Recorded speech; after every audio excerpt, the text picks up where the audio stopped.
up, and we want to welcome her back to the Queens Village Republican Club. We met her several years ago. She was the honoree who had the honors of the Young American Patriot Award in 2003. So let's welcome Kristina Raevsky back to our club. And she's going to talk about the spirit of 1776 and fire us up in, with patriotism. I remember when she spoke, she was amazing at our Lincoln dinner. And the keynote speaker said she's going to be the first female president of the United States. So let's give a warm welcome to Kristina Raevsky.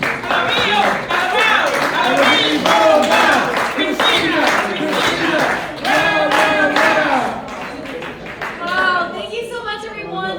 It's such a warm welcome. It's so great to be back here. As some of you know, my name is Kristina Raevsky, and I'm an author of 5 books.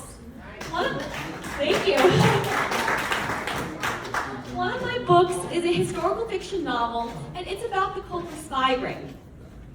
It's called Marriage or Espionage, Read Between the Lines. I published this book 2 years ago when I was 14 years old after an inspiring U.S. history lesson in middle school. And as we are preparing for America 250, which is less than a month away, it is so important that we go back to our founding history and appreciate all the great work of brave patriots like members of the Culper Spy Ring. While my book is a historical fiction novel, I do try to stay as close and true to the history of the Culper Spy Ring with as many historical details and facts as I possibly could include in a fiction novel.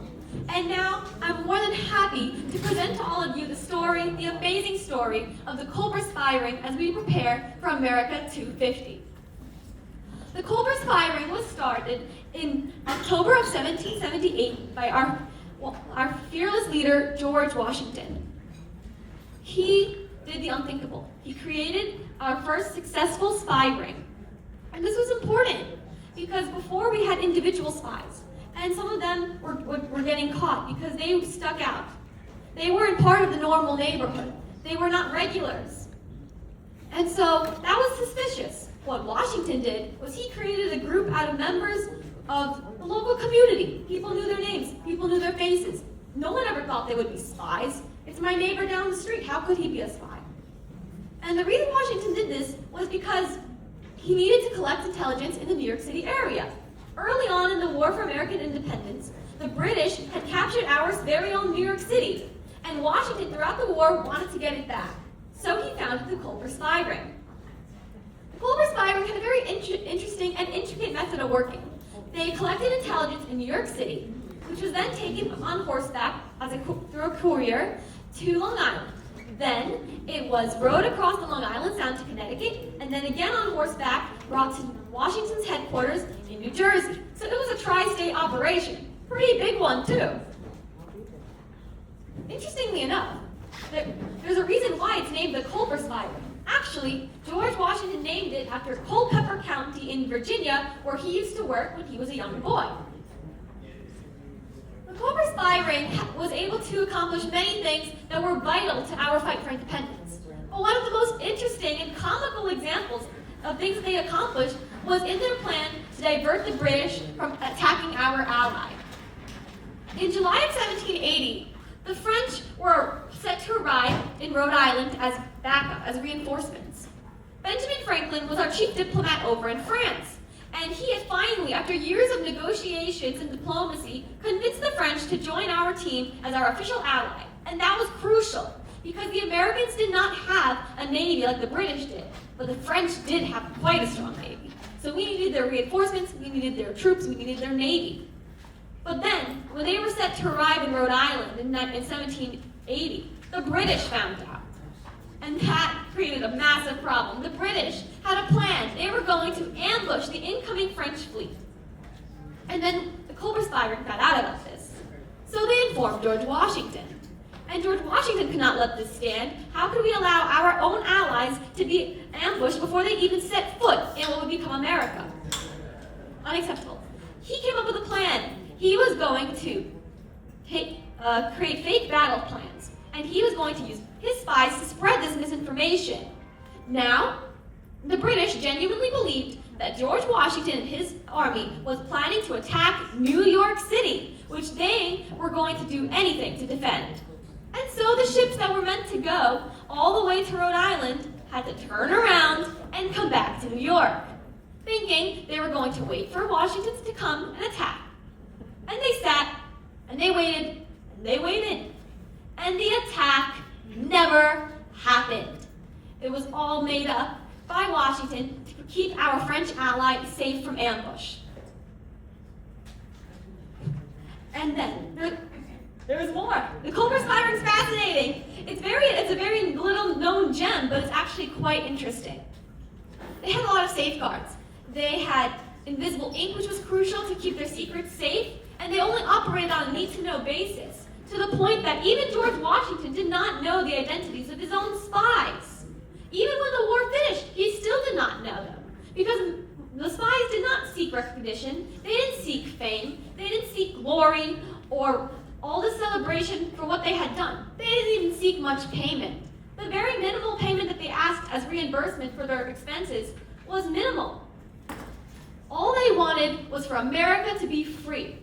And thanks to these brave patriots, we were able to have the United States of America be free from Britain. And that was the greatest reward they could ever ask for.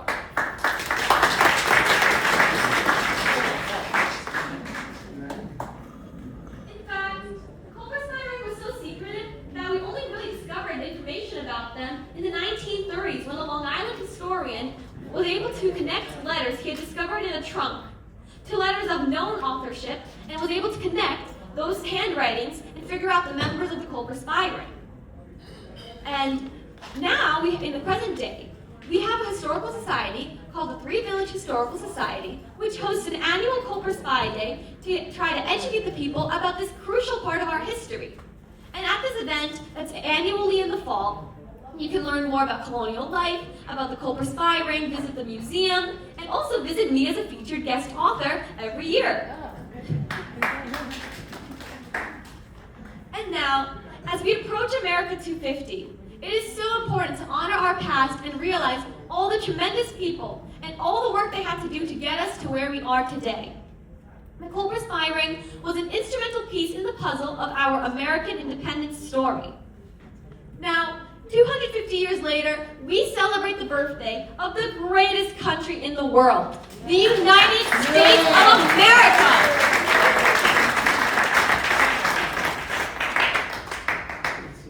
America is a country that has given us so many freedoms and opportunities. America is a country that has evolved so much over the past 250 years to become, as the Constitution says, a more perfect union. As part of the America 250 celebration, I recently entered and was honored as a second place awardee in the National America 250 Essay Contest. Out of thousands of applicants, I was a second place winner, and it was a great honor because I love my country so much. And to quote some lines from my essay about what America means to me. America means creativity. Our country's unique founding represents an extraordinary experiment in self-government. We had to create the Articles of Confederation in order to realize the faults in that system, such as not enough federal oversight. That then led our founding fathers to create the Constitution and make America a more perfect union. America is a creative experiment full of firsts.